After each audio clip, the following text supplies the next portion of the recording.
some newer faces here. And I appreciate that you're here, and I know you're here for the lunchtime program. And I'm not going to speak very long because at 11 o'clock we're going to continue a different program. Let's start with Jesus talking about the kingdom of heaven. Once again, the kingdom of heaven is like a net that was let down into the lake and caught all kinds of fish. When it was full, the fishermen pulled it up to the shore. Then they sat down and collected the good fish in baskets, but threw the bad away. This is how it will be at the end of the age. The angels will come and separate the wicked from the righteous and throw them into the blazing furnace, where there will be weeping and gnashing of teeth. Have you understood all these things? Jesus asked. Yes, they replied.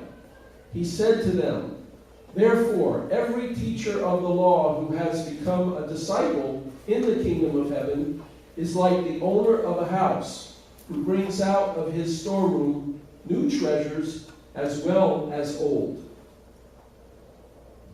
You know, we just sang His truth is marching on. And the title of my topic is The Last Days Today. Today is the last days. These are the times when God is going to fulfill His original purpose of creation. The last days is the end of an old way, but the beginning of a new way. And it's actually the beginning of the original beginning. Because from the very beginning, God's intention was that we learn and grow and become people who could fulfill the three blessings. To individually become fruitful, to create families centered on love and goodness, and then to organize ourselves, to expand from the family to the tribe to the society, to create nations and a world that is one family of mankind, centered on the ideal of true love. So Jesus refers many times to the end, and he talks about the separation between the good and the evil and the judgment that would come. But as I've explained before, the judgment that comes is not a destructive, evil, like punishing evil and rewarding good. That is not the correct concept. The correct concept is the judgment is the original ideal of God's true love becomes so apparent and so obvious that all other forms of love become exposed. And people who are practicing this wrong way of love themselves begin to feel, I don't want this. I want that. And I'm drawn to that, and I'm attracted to that. And they go through this transformation. It's a self-judgment, a self-transformation. But God is in a predicament because He wants this transformation to take place as quickly as possible. However, He created us with personal responsibility. He'll never, ever interfere or take away our responsibility and our own volition. So I want to read some part of this principle, the Divine Principle book, where it talks about eschatology, which is the last days, and how we perceive truth. Because if I stand up here and say I believe something is the truth, maybe you don't think it's the truth. And truth is not easy. Truth is not easy to come by. You can't really know the truth about situations or circumstances easily. And certainly, we don't know the truth about each other very easily. It requires effort and prayer And it requires a certain foundation of understanding of some basics to be able to interpret if someone behaves in a certain way. Who am I to say that way of behaving is right or wrong?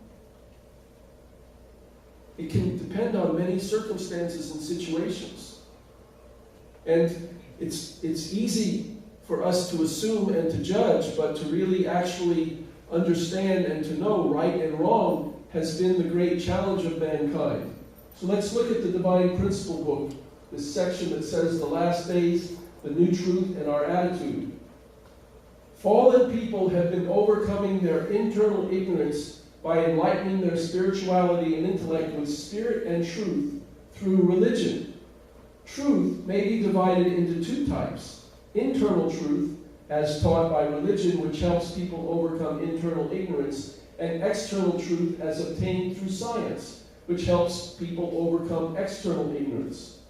Accordingly, we can discern two aspects within the intellect: the internal intellect awakened by internal truth, and the external intellect awakened by external truth. Religions develop as the internal intellect pursues internal truth, while science advances as the external intellect pursues external truth.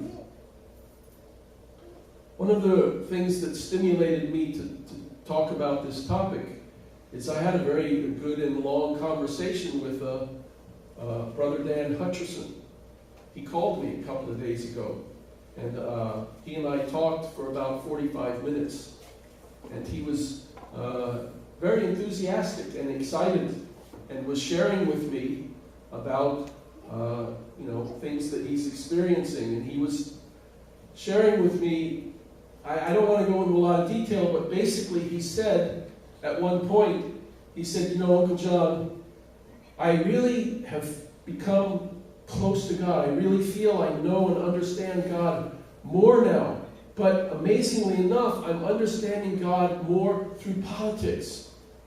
He says, I've never been a person who liked religion. I don't like religion. I'm not a person who likes religion. But through a certain understanding of politics, I've come to understand something more about God. And I had to think about that for a little while.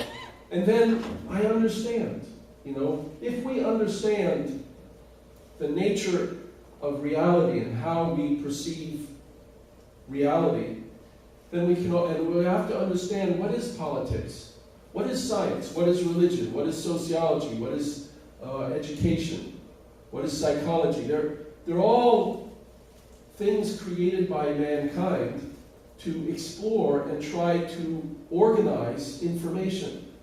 Science is when you have an experience through your 5 physical senses. Either you see something, you hear something, you taste something, you smell something, or you touch something.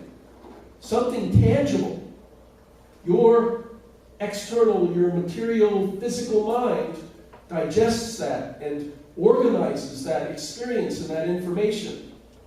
And all through history, from the beginning of time, human beings have been experiencing things. And eventually we developed language so that we could communicate. And we developed a way of writing things down. And therefore we could take information and we could share that information. Science is the study of the physical reality of our world. What is politics? Politics is nothing other than we, as a people, trying to organize and coordinate our lives in a way that helps us to function. If you're in a family, you don't need politics. You don't need to have a mayor or someone to be in charge of this Department of Homeland Security or this Department of Transportation or, the FFC for communication. None of those things are relevant to the family. But because we're such a large number of people living together, and none of us can do certain things. If I want to build a house, I can't build a house by myself. I don't know how. I don't have the tools. I don't have the resources, the knowledge. So I'm going to coordinate. Government and politics is nothing other than we, the people, trying to create an environment where things will function smoothly. That's why it's called government for the people and by the people, of the people. You know, government is nothing more than people who are given a certain mission or responsibility to take care of something. We need to make sure the mail gets out. We need to make sure roads are built. And on top of all of that, everything has to be paid for. So taxes are collected, and then someone has to be responsible for, spending the money and blah, blah, blah. It's politics. So I'm thinking, well, why does Dan, or why did he have an experience of knowing God through politics? Well, because it's all about relationships. It's about relationships. How people are relating to each other. Unfortunately, when you get into things like government, something that is so big and so vast, people can relate to each other secretly. Or people can do things secretly. People behave in ways we don't even know. They have committees and meetings and all kinds of things going on. So it's very difficult. But it's nothing more than the extension. And what is religion? Where does religion come from? When a person has had a spiritual experience, something that is not necessarily something they experienced with their 5 physical senses, but they had a vision, they had a dream, they had a revelation, something happened to them, they had a near-death experience, and they are absolutely confident and convinced, this really happened to me. God spoke to me. I experienced this. This is something, an event that is about to take place. A warning has come. A prophet receives some kind of a message, a warning. This event is about to take place. Then what happens? This person verbalizes. They get out, they start to tell other people. This is what just happened to me. Trust me, believe me, follow me. And then when people trust that person based on their spiritual experience, a group of people get together and they coordinate activities and organize and theorize about why they had that experience and what it means, etc., etc. You have a religion. It's not much different than politics.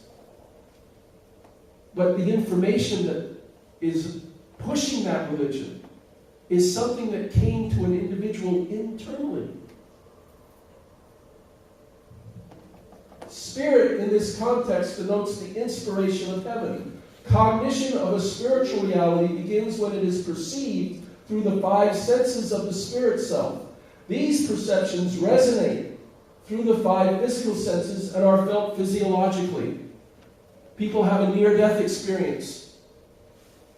I had a near-death experience when I was 19 years old. I can tell you, it really happened. It happened. I experienced it. It was something I consciously experienced. But my friend Bob Davis, who was right next to me sleeping, he had no idea what was happening. Because it was all going on here. It was something I experienced spiritually. Completely changed my life. Where does Christianity come from? It comes from Jesus. Why? Who's Jesus? He says he was the Son of God. He says God spoke to him. He had this relationship with God. He was able to manifest. He was able to convince the people. Not during his lifetime, but even after his death, he reappeared and visited his disciples for 40 days and convinced them that he was truly the Son of God, that God was really working through him. But the things that Jesus experienced, others around him didn't see necessarily. Noah, Abraham, Moses, all of the prophets, Buddha, Confucius, the Prophet Muhammad.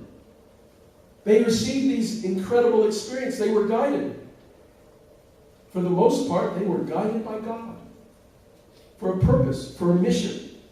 And when people trusted them and followed them and created this religious teaching and practice, then progress took place.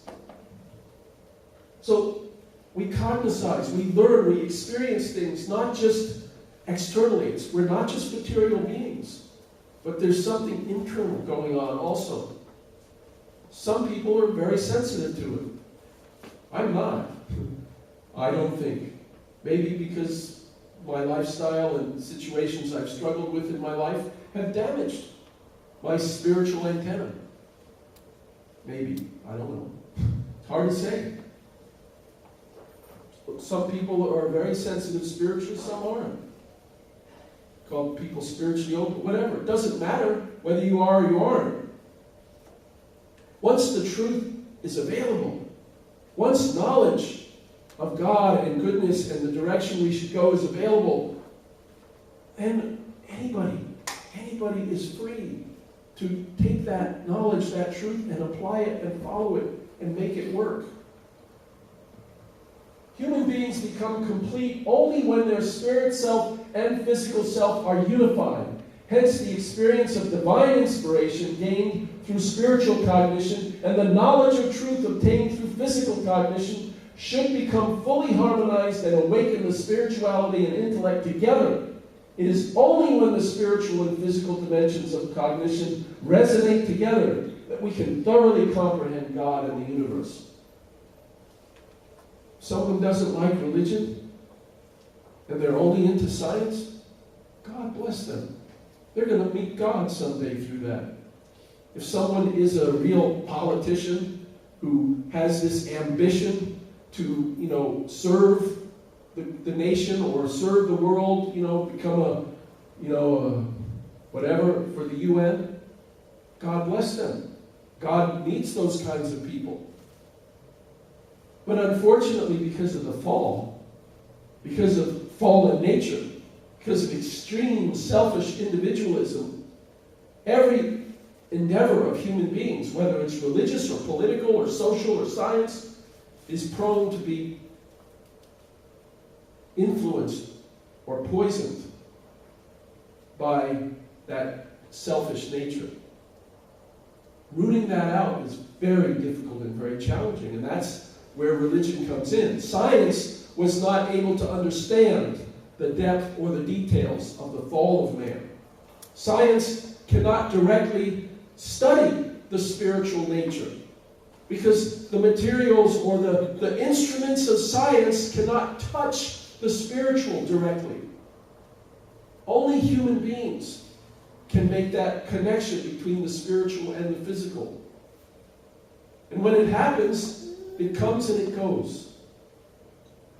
Like for John the Baptist, had this incredible experience. He saw this dove descend on Jesus. He heard the voice of God say, "This is my beloved Son, in whom I am well pleased."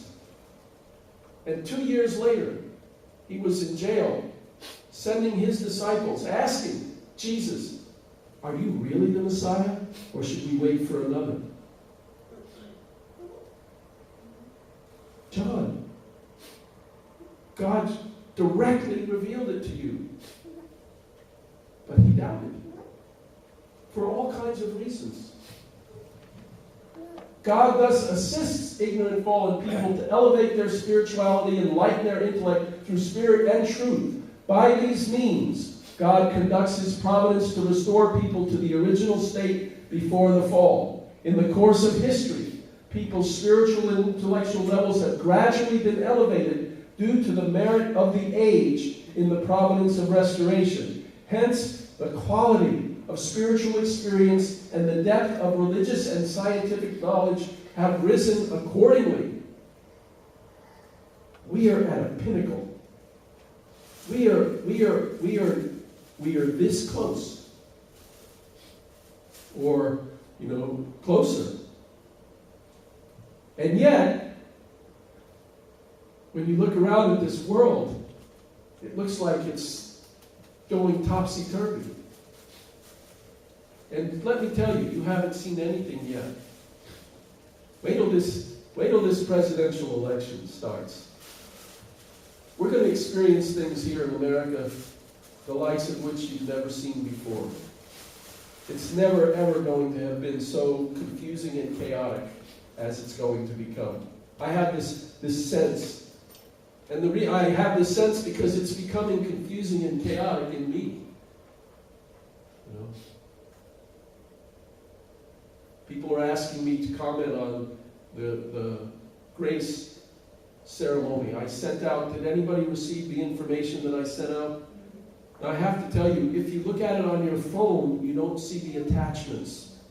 But if you go home to your computer, you should be able to find there are certain attachments. And I sent this out to you so that you can read it directly, because I also am praying and trying to understand the deeper significance of this idea, this concept of us receiving grace again and doing the holy wine ceremony again, and etc., etc. I have my own personal issues, like any of us. But be sure, be absolutely clear, God has everything under control. God is working. Everything has to come out. Everything has to come out. Spirit and truth are unique, eternal, and unchanging. However, the degree and scope of their teaching and the means of their expression will vary from one age to another as they restore humankind from a state of utter ignorance. For example, in the age prior to the Old Testament, when people were still unenlightened, they could not directly receive the word of truth. God commanded them to make sacrificial offerings as a substitute for the word. In the course of time, the spirituality and intellect of human beings were elevated to the point when, in Moses' day, God granted them the law. And at the time of Jesus, he gave the gospel. Jesus made it clear that his words were not the truth itself. Rather, he declared that he himself was the way, the truth, and the life. Jesus was the incarnation of the truth. His words were just the means by which he expressed himself. Thus, the scope and depth of Jesus' words and the methods of his teaching varied according to whom he was speaking. You know, our church has received persecution for such statements as this. Oh, Jesus is God. He knows everything. What are you talking about? He changes his words. Well, Jesus wasn't God. Jesus was a person. Not very much different than you or me. Just like true father, true mother are people. Not very much different than you or me. But when they received the divine revelation or inspiration from God, then they made that effort. Jesus was the way, the truth, and the life. Not his words. His existence, his being, his love for God, his being the Son of God. The second Adam, a new person, to replace the fallen Adam. In this sense, we must understand that verses in the Bible are only one means of expressing the truth and are not the truth itself. The New Testament is but an interim textbook given to enlighten the people of 2,000 years ago, whose spiritual and intellectual levels were far lower than today.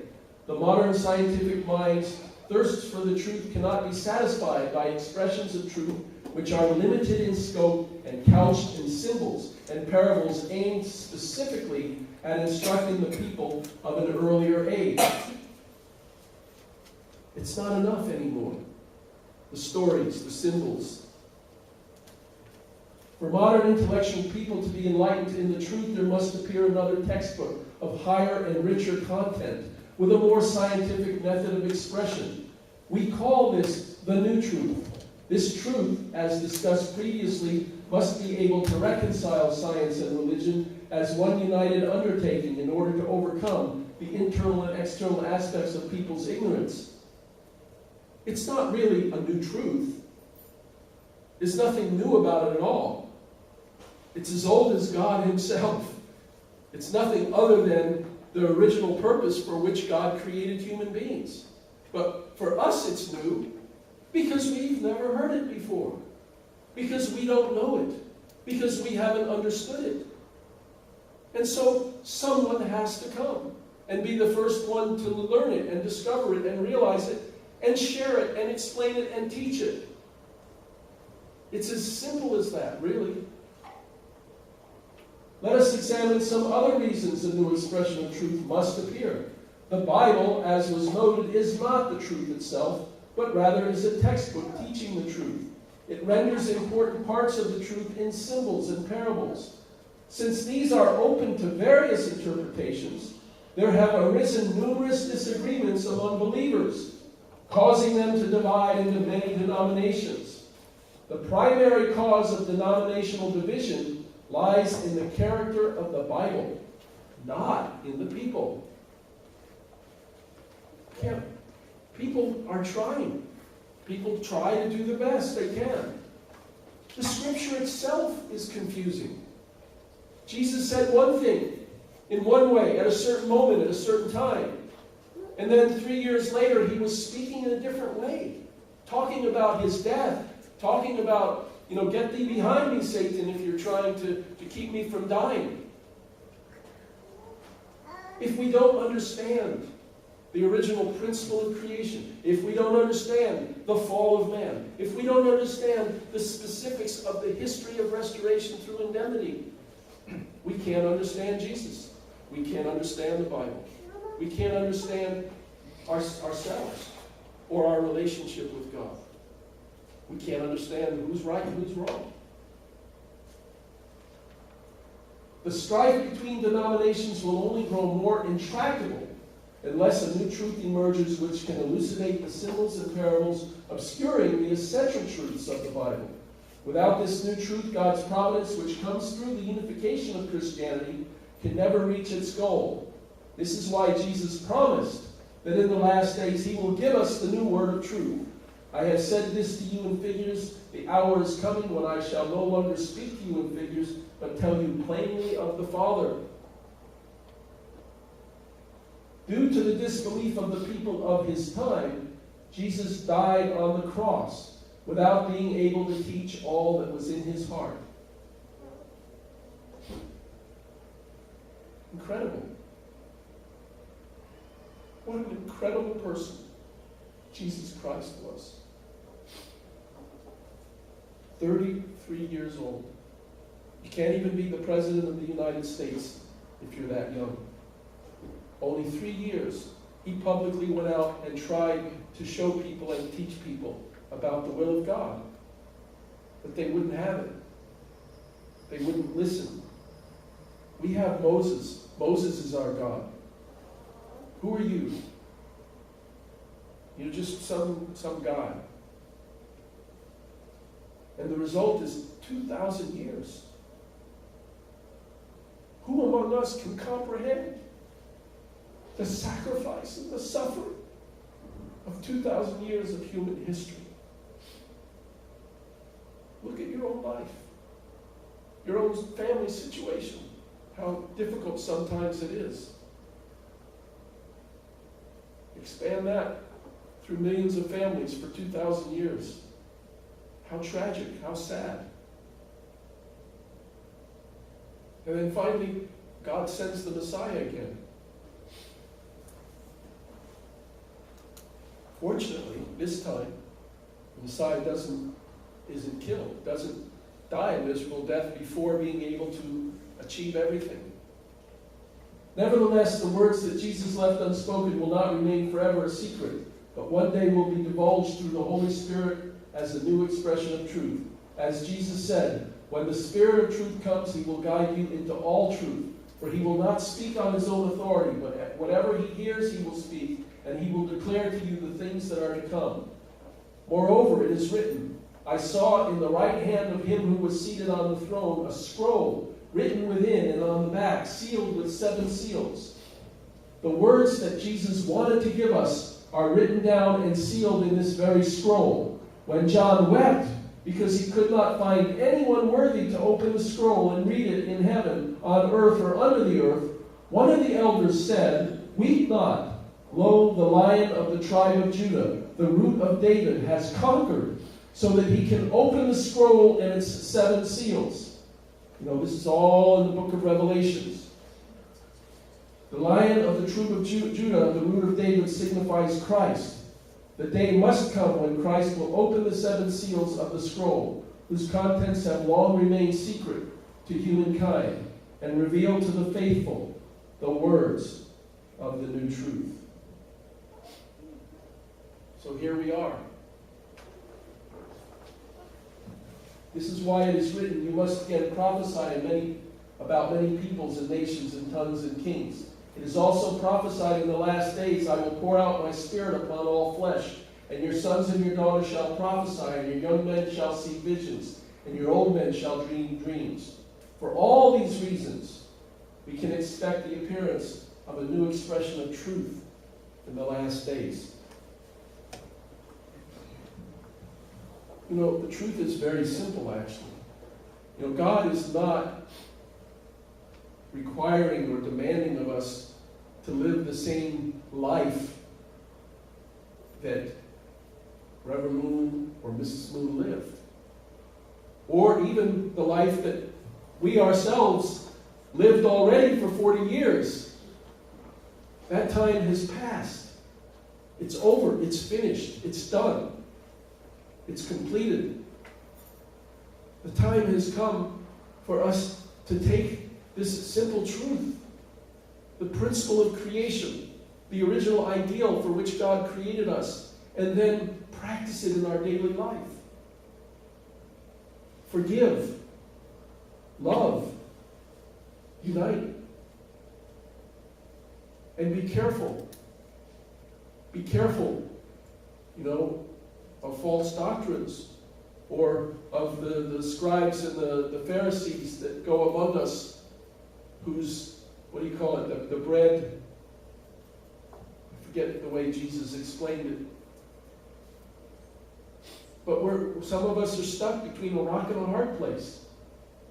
Because there are many different levels of who's right and who's wrong. But we have to really pray.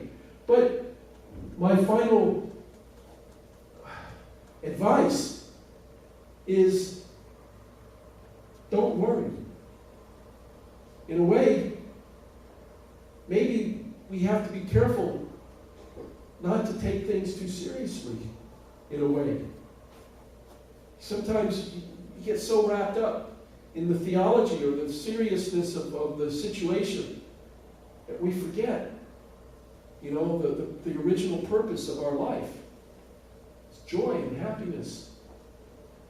And God's promise was that He would create a world of peace and unity. And if we really look around, if you really look beyond the headlines, and look in the community and look around, you'll see there's so much goodness. There's so much goodness. And never, ever doubt that we are first and foremost spiritual beings.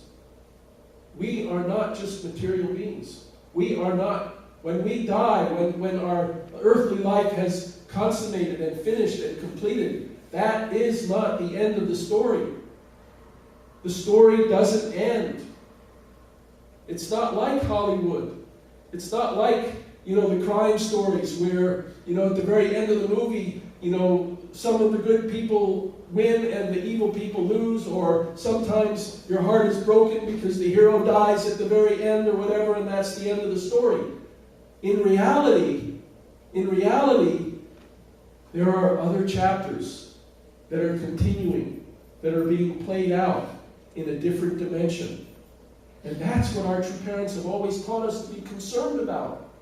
We have to be concerned with how we're living our life here so that we can be prepared to welcome our eternal life and meet those people who we miss, or those people who we have a relationship with. For better or for worse, relationships are inevitable. So the question is that we have to always ask ourselves is, what is the nature of my relationships with other people? Am I being honest with them, open with them, sincere? Am I just trying to take something from someone else? Do I think, my family is all that's really important and these people here are different or they don't count? Or do I see things from God's point of view, God's perspective? Every single human being is a child of God. There's one part of the principle, and I'll conclude with this, that where the principle says that horizontally all people are equal and have equal rights and equal values, but that understanding by itself doesn't help us understand our true significance. Because without the vertical understanding that I am the Son of God or the daughter of God, that I have an eternal life, that God designed and created me for an eternal purpose, I don't just have equal value to you. Each of us has cosmic value, has unique and special value in God's eyes. Each of us should feel, I am so special. I am the Son of God. I am the daughter of God. No matter what other people think, no matter what other people do, what other people say, I am the daughter of God. I am the Son of God. That kind of thinking can make you look arrogant, make you look proud, make you look even strange in front of some people. Father was accused many times of being just arrogant, strutting around. But who was he really? He was so clear, so confident in his relationship with God. And he wants us to have that. True parents, true father, true mother, they want us to have that. So we have to pray and we have to get it. So my time is up this morning. This is why we did Madison Square Garden, Yankee Stadium, Washington Monument, teaching this new expression of truth that can help all of us find our way so that we can create one unified world where people love and appreciate and respect each other. Okay, thank you.